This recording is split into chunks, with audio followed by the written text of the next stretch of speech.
መስለም ፈልጌ ነው። እስልምናን መቀበል ፈልገሽ ነው? አዎ። እሺ የምለውን ቃል አብረሽ እየተከተልሽ በይ።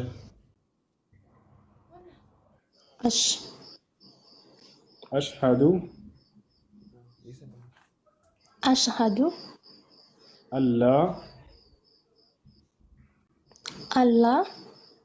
ኢላሃ ኢለላህ ወአሽሀዱ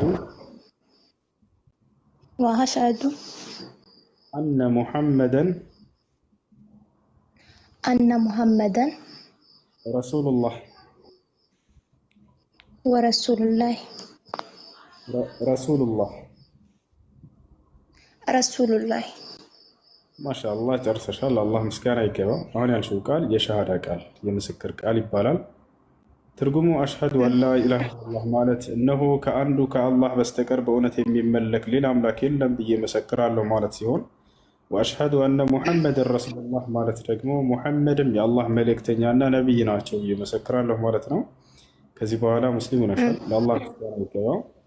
አንድ ሰው እስልምናን ሲቀበል ያለፈ ኃጢአቱ እንደሚማርለት አላህ በቁርአን ላይ ይነግረናል። በዛሬዋ ቀን አላህ ሱብሓነሁ ወተዓላ ምን አድርጎልሻል ከተባለ ያለፈ ኃጢአትሽን አላህ ይቅር ብሎልሽ ልክ ንጹህ አድርጎ ያለ ኃጢአት አድርጎ ተቀብሎሻል ማለት ነው።